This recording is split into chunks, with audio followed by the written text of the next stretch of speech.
पश्चिम बंगाल की राजधानी कोलकाता में 8-9 अगस्त की दरमियानी रात करीब 3 बजे आरजीकर मेडिकल कॉलेज में एक महिला ट्रेनी डॉक्टर के साथ हुई दरिंदगी की इस घटना ने पूरे देश को शर्मसार कर दिया है। नाइट शिफ्ट में काम कर रही डॉक्टर के साथ हुई इस हैवानियत ने एक बार फिर से दिल्ली के निर्भया कांड की याद दिला दी। हालांकि पुलिस ने एक आरोपी को अरेस्ट करके खुलासा किया है कि हमने इस केस को सॉल्व कर लिया है, लेकिन आपको क्या लगता है, क्या एक अकेला व्यक्ति उस बच्ची के साथ ऐसी खौफनाक दरिंदगी कर सकता था या फिर इसमें किसी और व्यक्ति का भी हाथ हो सकता है? दोस्तों, आज की इस वीडियो में हम पहले पुलिस और पकड़े गए आरोपी के बारे में बात करेंगे। दरअसल बहुत मेहनत और लगन के बाद कुछ लड़के और लड़कियां नीट का एग्जाम क्वालिफाई करके इस आरजीकर मेडिकल कॉलेज में जूनियर डॉक्टर के तौर पर डॉक्टर की ट्रेनिंग के लिए आते हैं। और इसी कॉलेज में एक ऐसी लड़की थी जिसने बड़ी मेहनत से पढ़ाई की थी, क्योंकि उसके माँ बाप का सपना था कि उनकी इकलौती बेटी पढ़ लिख कर डॉक्टर बने। और बेटी का सपना ये था कि मैं अपने माँ बाप के सपने को पूरा करूं और उनको इस गरीबी की दलदल से बाहर निकालूं, क्योंकि उस लड़की के गरीब पिता कोलकाता से दूर नॉर्थ 24 परगना में रहा करते थे। उनके परिवार में केवल 3 ही लोग थे, एक वो जूनियर डॉक्टर लड़की, उसकी माँ और उसके पिता।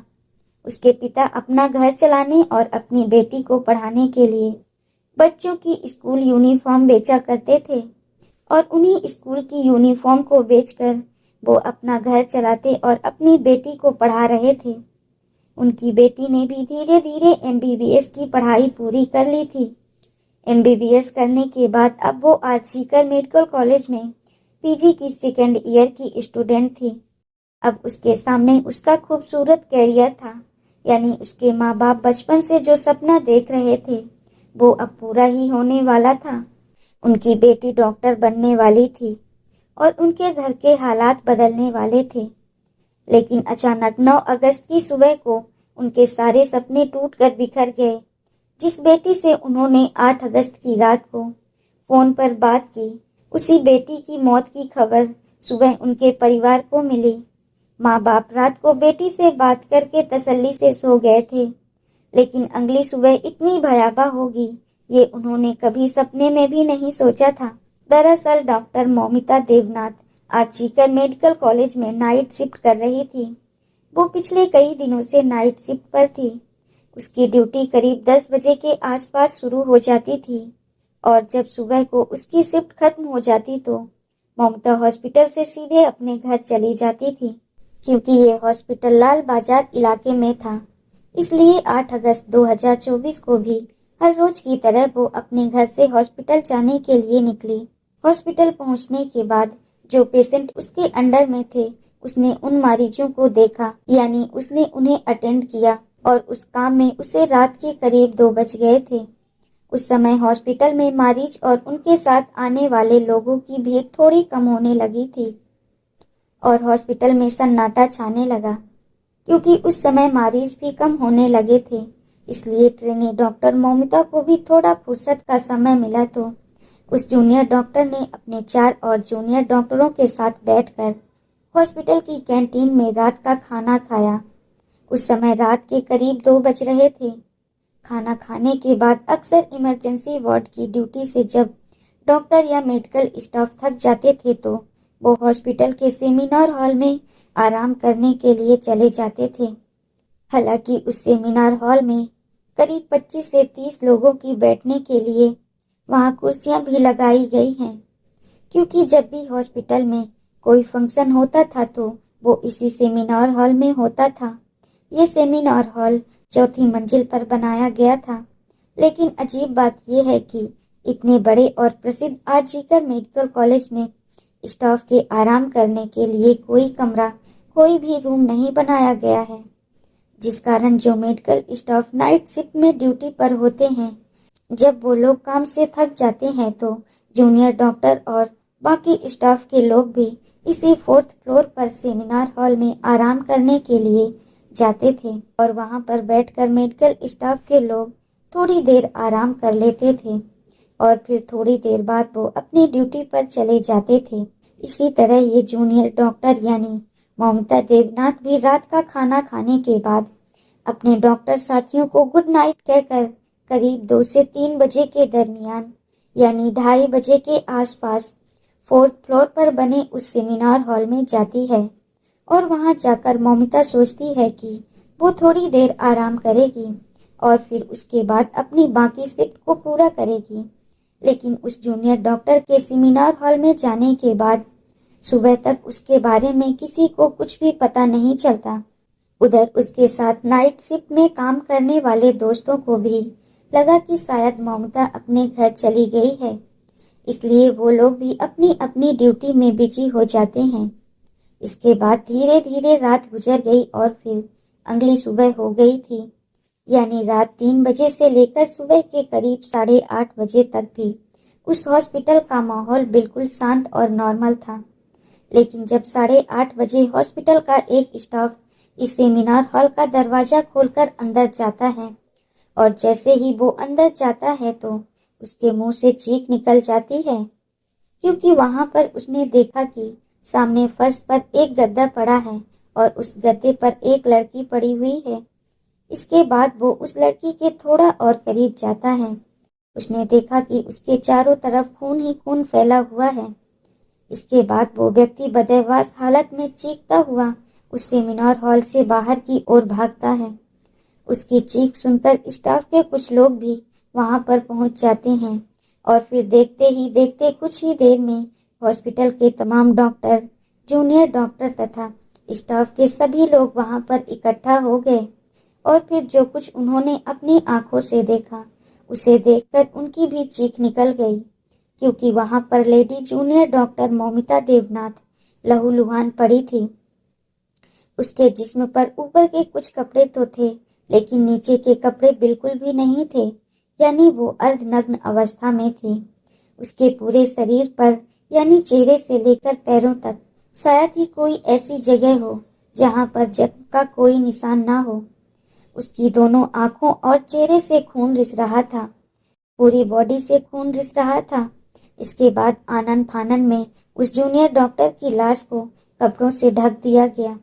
हालांकि आमतौर पर ऐसे जख्मियों को या फिर ऐसी लाश को हॉस्पिटल ले जाया जाता है, लेकिन डॉक्टर मौमिता देवनाथ तो हॉस्पिटल में ही पड़ी थी और वहां पर मौजूद डॉक्टरों को उसी समय ये पता चल गया था कि अब उसकी सांसें थम चुकी हैं और वो मर चुकी है। इसके बाद ट्रेनी डॉक्टर मौमिता की लाश को मुर्दा घर ले जाया गया, क्योंकि उस लाश की शिनाख्त सेकेंड ईयर की स्टूडेंट के रूप में हो चुकी थी। इसलिए जूनियर डॉक्टर मौमिता देवनाथ के घर वालों को भी इस घटना की सूचना दे दी गई। सूचना मिलते ही ट्रेनी डॉक्टर के घर कोहराम मच गया और फिर कुछ देर बाद उसके घर वाले भी हॉस्पिटल पहुंच गए। घर वालों के हॉस्पिटल पहुंचने के बाद हॉस्पिटल में मौजूद चेस्ट मेडिसिन डिपार्टमेंट के सहायक सुपरिटेंडेंट ने उनसे कहा कि आपकी बेटी ने खुदकुशी की है, लेकिन ट्रेनी डॉक्टर के माता पिता ने जो बताया है उससे तो इस पूरे मामले में कहीं ना कहीं साजिश की बू आने लगी है। ट्रेनी डॉक्टर के पिता की माने तो सुबह के समय जब वो अपनी बेटी को देखने गए थे तो उन्होंने देखा था कि उनकी बेटी के चेहरे से खून टपक रहा था। उसका चश्मा भी बुरी तरह से टूटा हुआ था और जब उन्होंने बेटी की लाश के ऊपर पड़े कपड़े को थोड़ा सा हटाया तो उन्हें उसकी कमर से नीचे कपड़े नहीं दिखे थे। लेकिन उस बेटी के साथ इतना कुछ हो जाने के बाद भी इस हॉस्पिटल के चेस्ट मेडिसिन डिपार्टमेंट का सहायक सुपरिटेंडेंट कहता है कि जूनियर डॉक्टर मौमिता देवनाथ ने खुदकुशी की है, यानी एक लड़की जिसके जिस्म पर कोई कपड़ा नहीं है, उसका शरीर सर से लेकर पैर तक जख्मी है। भला कोई ऐसे भी अपनी जान देता है। खैर, जब ये तमाम बातें चल ही रही थी तो थोड़ी ही देर के अंदर ही अंदर इस घटना की खबर पूरे हॉस्पिटल के तमाम जूनियर डॉक्टरों तक पहुंच गई और जिन लोगों ने भी उस ट्रेनी डॉक्टर की लाश देखी उन्होंने पहले ही नजर में अंदाजा लगा लिया था कि ये सिर्फ कत्ल ही नहीं है, बल्कि उसके साथ जबरदस्ती की गई है। और इसी वजह से सभी जूनियर डॉक्टरों में कोहराम और गुस्से का माहौल पैदा हो गया था, क्योंकि ये दरिंदगी एक सरकारी हॉस्पिटल के अंदर एक जूनियर डॉक्टर के साथ की गई थी। लेकिन स्टूडेंट का गुस्सा अभी भी काबू में था और इसी बीच शुरुआती पोस्टमार्टम रिपोर्ट भी आ गई, क्योंकि वो सभी लोग डॉक्टर थे और वो लड़की भी उन्हीं डॉक्टरों में से एक जूनियर डॉक्टर थी जिसके साथ ये सब कुछ हुआ था। शुरुआती पोस्टमार्टम रिपोर्ट से ही उन सबको पता चल गया था कि उस ट्रेनी डॉक्टर के साथ क्या कुछ हुआ है और किस तरह से दरिंदगी की गई है। पोस्टमार्टम रिपोर्ट के मुताबिक उसकी दोनों आंखों से खून रिस रहा था, उसके मुंह से भी खून बह रहा था, उस ट्रेनी डॉक्टर के प्राइवेट पार्ट से भी खून बह रहा था, उसका पेट बुरी तरह से जख्मी था, उसका बायां पैर टूटा हुआ था, उसकी गर्दन भी टूटी हुई थी, दाहिना हाथ टूटा हुआ था, उसकी रिंग फिंगर भी टूटी हुई थी, होंठ जख्मी थे और होंठों से खून भी रिस रहा था। उसके जिस्म पर कई जगह दांतों से भी काटा गया था, यानी उस मासूम बच्ची के शरीर को बहुत ही बेदर्दी से चोटिल किया गया था। आगे पोस्टमार्टम रिपोर्ट में था कि शायद इन सब के बाद आखिर में गला घोटकर उसकी हत्या कर दी गई थी। लेकिन इस पोस्टमार्टम रिपोर्ट में भी कई चीजें क्लियर नहीं थी। जैसा कि ये तो क्लियर किया गया था कि डॉक्टर मौमिता के साथ जबरदस्ती हुई है, लेकिन ये क्लियर नहीं किया गया था कि उसके साथ जबरदस्ती मौत से पहले हुई थी या उसकी मौत के बाद, यानी ये हैवानियत जूनियर डॉक्टर के साथ जिंदा रहते हुए की गई थी या फिर उसके लाश के साथ की गई थी। खैर, जब ये पोस्टमार्टम रिपोर्ट डॉक्टरों के सामने आई तो डॉक्टरों का गुस्सा बर्दाश्त से बाहर हो गया और फिर देखते ही देखते पूरे आरजीकर कॉलेज में डॉक्टरों ने हड़ताल कर दी। उन सब ने काम करना बंद कर दिया। उन सभी जूनियर डॉक्टरों का कहना था कि अगर सरकारी हॉस्पिटल में भी वो लोग सुरक्षित नहीं हैं तो फिर कहाँ सुरक्षित रहेंगे। इसके बाद धरना प्रदर्शन शुरू हो गया और फिर पुलिस के ऊपर भी दबाव बनाया जाने लगा था। हालांकि शुरुआत में तो कोलकाता पुलिस ने भी इस केस को यूं ही अनदेखा करने की कोशिश की, लेकिन जब पता चला कि लोग बहुत ज्यादा गुस्से में हैं तो अचानक मामले को हाथ से निकलता देखकर कोलकाता पुलिस को तुरंत एक स्पेशल टीम गठित करनी पड़ी। इसके बाद इस केस की जांच शुरू की गई। ये मामला चीफ मिनिस्टर तक भी गया, साथ ही पॉलिटिक्स भी शुरू हो गई थी। और जब पुलिस ने अपनी जांच शुरू की तो फिर धीरे धीरे दरिंदगी और कत्ल की कहानी सामने आई। पुलिस ने सबसे पहले उस सेमिनार हॉल से जांच शुरू की थी जहां पर उस ट्रेनी डॉक्टर की लाश मिली थी, क्योंकि उस सेमिनार हॉल के अंदर कोई सीसीटीवी कैमरा नहीं था, जिस कारण ये पता नहीं चल पा रहा था कि उस रात सेमिनार के अंदर क्या हुआ था। इसके बाद कोलकाता पुलिस ने पता लगाना शुरू किया कि उस रात जूनियर डॉक्टर कब कहाँ थी, कितनी इमरजेंसी वार्ड में उसने ड्यूटी की थी। साथ ही नाइट ड्यूटी में जो जूनियर डॉक्टर के दोस्त थे उन सभी चश्मदीद से भी पूछताछ की गई। पूछताछ में पता चला कि डॉक्टर मौमिता ने आखिरी बार अपने उन्हीं 3-4 दोस्तों के साथ खाना खाया था। इसके बाद उन दोस्तों से भी पूछताछ की गई और इन सारी पूछताछ के बाद पुलिस ने अनुमान लगाया कि करीब 3 बजे के आसपास खाना खाकर वो lady junior doctor seminar hall में आराम करने के लिए गई थी। हॉस्पिटल के ज्यादातर डॉक्टर और स्टाफ के लिए वहां जाकर आराम करना नॉर्मल था, क्योंकि सेमिनार के अंदर कोई कैमरा नहीं था। इसलिए पुलिस ने सेमिनार के आसपास लगे कैमरा पर फोकस किया। इत्तेफाक से पुलिस को 2 ऐसे कैमरे मिल गए जो उस सेमिनार हॉल की एंट्री और एग्जिट गेट को कवर कर रहे थे। इसके बाद पुलिस ने चश्मदीद के बताए गए समय के अनुसार, यानी रात 3 बजे से लेकर ट्रेनी डॉक्टर की लाश मिलने के समय यानी 8 बजे तक के सभी सीसीटीवी कैमरा को खंगालना शुरू किया तो बहुत सारे लोग इस सेमिनार हॉल की तरफ जाते हुए दिखाई दिए। उनमें कई नर्स भी थी, कई जूनियर डॉक्टर भी थे। इसके अलावा कुछ और स्टाफ के लोग भी थे। इसलिए पुलिस के सामने चुनौती ये थी कि अब उनमें से किस पर शक किया जाए। काफी सोच विचार के बाद पुलिस ने इसका हल ये निकाला कि उस समय सीसीटीवी में सेमिनार हॉल के सामने से जो लोग नॉर्मल कपड़ों में गुजरते हुए दिखाई दे रहे थे, पुलिस ने उन सभी को अच्छे से चेक करना शुरू किया और साथ ही हॉस्पिटल स्टाफ के जो हेड हैं उन सबको बुलाकर सीसीटीवी कैमरा दिखाना शुरू किया और उनसे कहा गया कि आप आइडेंटिफाई कीजिए इन लोगों में से कौन क्या है। हर एक को देखने पर पता चला कि उनमें से सारे हॉस्पिटल के स्टाफ ही हैं, सिवाय एक व्यक्ति के। पुलिस ने जब उस व्यक्ति के बारे में पूछा कि ये कौन है, तो पता चला कि बल्कि वो तो एक सिविल वॉलंटियर यानी एक सामाजिक कार्यकर्ता के रूप में उस हॉस्पिटल में आता जाता रहता है। उसका काम लोगों की मदद करना, उसको हॉस्पिटल में भर्ती करवाना था। साथ ही वो व्यक्ति कोलकाता पुलिस के लिए भी काम किया करता था। कोलकाता पुलिस को कुछ इन्फॉर्मेशन देना या फिर उनके कुछ छोटे मोटे काम करना। उसके बारे में पूछने पर पता चला कि उसका नाम संजय रॉय है। हॉस्पिटल स्टाफ से पूछा गया कि संजय रॉय उस रात यहाँ हॉस्पिटल में क्या कर रहा था। हॉस्पिटल के स्टाफ ने बताया कि संजय रॉय अक्सर रात को यहाँ आता रहता है।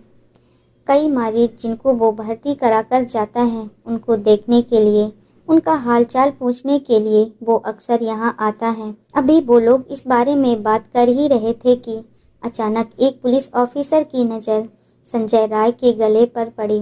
दरअसल जब घटना स्थल की जांच की गई थी तो उस समय मौकाए वारदात जूनियर डॉक्टर की लाश के पास से पुलिस को उसका लैपटॉप और मोबाइल फ़ोन के अलावा उस जगह पर एक नेक बैंक ब्लूटूथ मिला था, जो कि मोबाइल के ब्लूटूथ डिवाइस से कनेक्ट होता है।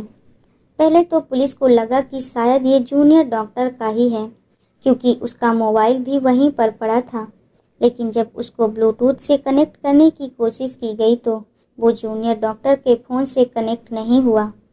हालांकि उस दौरान भी पुलिस ने बहुत सारे लोगों के फ़ोन से उस नेक बैंक ब्लूटूथ को कनेक्ट करने की कोशिश की थी, लेकिन उस समय वो किसी भी फ़ोन से कनेक्ट नहीं हुआ था।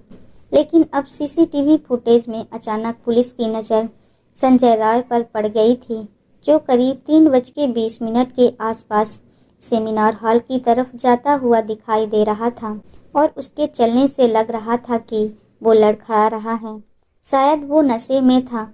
लेकिन सबसे बड़ी चीज़ जिस पर पुलिस की नज़र पड़ी थी वो ये था कि जब वो वहाँ से गुजर रहा था तो तब उसके गले में नेक बैंक ब्लूटूथ नज़र आ रहा था। लेकिन जब वो सेमिनार हॉल से बाहर निकल रहा था तो तब उसके गले में ब्लूटूथ नहीं था। लेकिन ठीक उसी तरह की एक नेक बैंक ब्लूटूथ पुलिस ने उस महिला डॉक्टर की लाश के पास से बरामद की थी और चेक करने पर पता चला था वो ब्लूटूथ डॉक्टर का नहीं था। और इससे ये तो साफ हो गया था कि जिस व्यक्ति का भी वो ब्लूटूथ है, कातिल भी वही है। इसके बाद सीसीटीवी कैमरा के आधार पर जितने भी लोगों को चिन्हित किया गया था, पुलिस ने उन सबके फ़ोन को उस ब्लूटूथ से कनेक्ट करने की कोशिश की, लेकिन फिर भी कोई सफलता नहीं मिली। और अब जब संजय राय का चेहरा सामने आया था तो हॉस्पिटल के स्टाफ ने बताया कि वो अक्सर यहाँ आता जाता रहता है। इसके बाद कोलकाता पुलिस तुरंत संजय राय को अरेस्ट कर लेती है। संजय उस समय भी नशे में था और जब पुलिस उससे पूछताछ कर रही थी, उससे सवाल कुछ पूछा जा रहा था और वो जवाब कुछ और दे रहा था। लेकिन पुलिस को जो ब्लूटूथ घटना स्थल से मिला था, एक पुलिस वाला उस ब्लूटूथ को संजय के मोबाइल से कनेक्ट करने की कोशिश करता है तो वो ब्लूटूथ संजय के मोबाइल फ़ोन से तुरंत कनेक्ट हो जाता है। इसके बाद जब उसका नशा उतरता है तो पुलिस उससे पूछताछ करती है। साथ ही उसके मोबाइल को भी चेक किया जाता है और ये पता लगाया जाता है कि 8 और 9 अगस्त को वो कहाँ कहाँ गया था। पुलिस उसके पूरे डाटा को खंगालती है और फिर पुलिस ये खुलासा करती है कि उस जूनियर डॉक्टर का कातिल कोई और नहीं बल्कि यही संजय है। पुलिस के मुताबिक 8 अगस्त की रात को संजय हॉस्पिटल में पहुंचता है। इसके बाद वो हॉस्पिटल के पीछे एक सुनसान जगह बैठकर देर रात तक शराब पीता है और फिर हॉस्पिटल में इधर उधर घूमता रहता है। पुलिस का मानना था कि संजय सीसीटीवी कैमरे में उस तरफ जाता हुआ दिखाई दे रहा था जिस तरफ सेमिनार हॉल है और फिर करीब 40 मिनट बाद वहां से निकलता हुआ भी दिखाई देता है। और इसका मतलब ये था कि उस रात जो कुछ भी हुआ था वो 40 मिनट में ही हुआ था और वो ब्लूटूथ आरोपी को पकड़ने के लिए पुलिस के पास सबसे बड़ा सबूत था, क्योंकि वो ब्लूटूथ मौकाए वारदात से मिला था।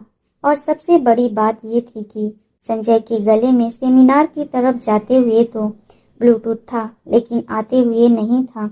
यानी जब उसका ब्लूटूथ गिरा था तो उस समय वो होश में नहीं था। के बाद संजय को अरेस्ट कर लिया गया, लेकिन जब उसके मोबाइल फोन को अच्छे से चेक किया गया तो उसके मोबाइल में पोर्न फिल्मों के अलावा कुछ भी नहीं था, जिससे उसकी मानसिकता का भी पता चलता है कि वो शराब के साथ साथ पोर्न फिल्में देखने का भी आदी था और इतनी शराब पीता है कि वो होश में ही नहीं रहता।